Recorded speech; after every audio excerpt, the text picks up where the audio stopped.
ആരെയും തേടി ഞാൻ എങ്ങോട്ടുമില്ല. ഞാൻ ആരെയും നഷ്ടപ്പെടുത്തിയിട്ടുമില്ല. കൗതുകം കണ്ട് കൂടെ കൂടിയവർ മടുപ്പിനാൽ ഇറങ്ങിപ്പോയവർ മാത്രമാണ്. ചിലതങ്ങനെയാണ്.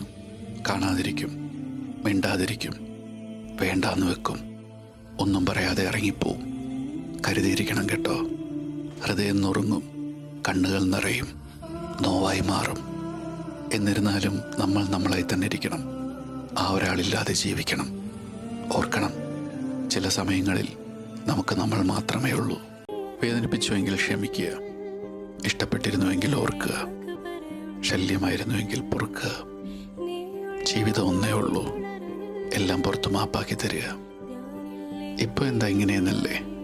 ഞാനും ഒരിക്കൽ എൻ്റെ നാഥൻ്റെ വിളിക്കുത്തരം നൽകും. അന്ന് ചോദിക്കാൻ സാധിച്ചില്ലെങ്കിലോ? പ്രായം കൂടുന്തോറും ബാധ്യതകളും കൂടുന്നു. ബാധ്യതകൾ തീരുമ്പോഴേക്കും ജീവിതം അവസാനിക്കുന്നു. പ്രവാസമേ നന്ദി, നേടിത്തന്നതിനും നഷ്ടപ്പെടുത്തിയതിനും. നമ്മളെക്കാൾ നല്ലൊരാളെ കിട്ടിയത് കൊണ്ടാണല്ലോ പലരും നമ്മളെ വിട്ടുപോയത്. നമുക്കും അങ്ങനെ ഒരാളെ കിട്ടാനിട്ടല്ല. ഒരിക്കൽ പരസ്പരം വാക്ക് പറഞ്ഞതാ, മരണം കൊണ്ടല്ലാതെ നിന്നെ ഞാൻ മറക്കില്ല എന്ന്. ഞാൻ ആ വാക്ക് പാലിച്ചു, നീ അത് പാലിച്ചില്ല എന്ന് മാത്രം. പ്രവാസത്തെ പ്രണയിച്ചിട്ടല്ല ആരും പ്രവാസിയാകുന്നത്. പ്രാരാബ്ദം കൺമുന്നിൽ നിറഞ്ഞു നിൽക്കുമ്പോൾ ചിലർ അറിയാതെ പ്രണയിച്ചു പോകുന്നതാണ്.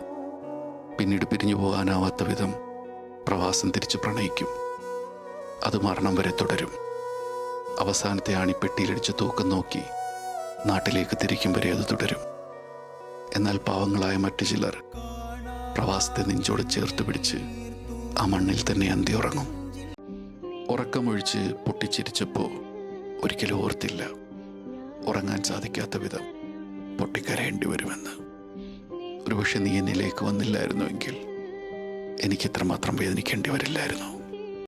ഇനിയൊരു തിരിച്ചുവരവുണ്ടാവില്ല. ഇന്ന് ഈ നിമിഷം മുതൽ നീ സ്വതന്ത്രയാണ്. പ്രണയമെന്ന 3 അക്ഷരത്താൽ നിനക്ക് ഞാൻ ഇനി ശല്യമാവില്ല. വഞ്ചിച്ചു പോയവരും വഞ്ചിക്കാൻ ശ്രമിക്കുന്നവരും വഞ്ചിച്ചുകൊണ്ടിരിക്കുന്നവരും ഒന്ന് ഓർക്കുക, ഞങ്ങൾ മാത്രമല്ല നിങ്ങൾക്കും വേദനിക്കും.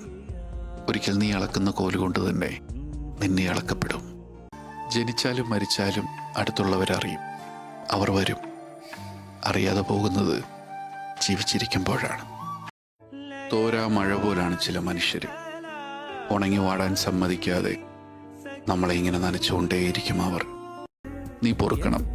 ഒരിക്കലും മറക്കില്ലെന്ന് ഞാൻ പറഞ്ഞത് ഒരു കള്ളമായിരുന്നു. എൻ്റെ കരങ്ങൾ ഇലാഹിലേക്ക് ഉയരാതെ ചലനമറ്റു വീണാൽ, എൻ്റെ ചുണ്ടുകളിൽ പ്രാർത്ഥനകൾ നിലച്ചാൽ ഞാൻ ചിലപ്പോൾ നിന്നെ മറന്നുപോയേക്കാം. ഞാൻ നിന്നെ എത്രത്തോളം സ്നേഹിച്ചിരുന്നു എന്നറിയണമെങ്കിൽ ഞാൻ നിന്നെ സ്നേഹിച്ച പോലെ നീ മറ്റൊരാളെ സ്നേഹിക്കണം. നീ സ്നേഹിക്കുന്ന ആ ഒരാൾ നിന്നെ അവോയ്ഡ് ചെയ്യണം. ആ ഒരാളിൽ നിന്ന് നീ അനുഭവിക്കുന്ന വേദനയില്ലേ, അതാണ് ഞാൻ നിനക്ക് തന്ന സ്നേഹം.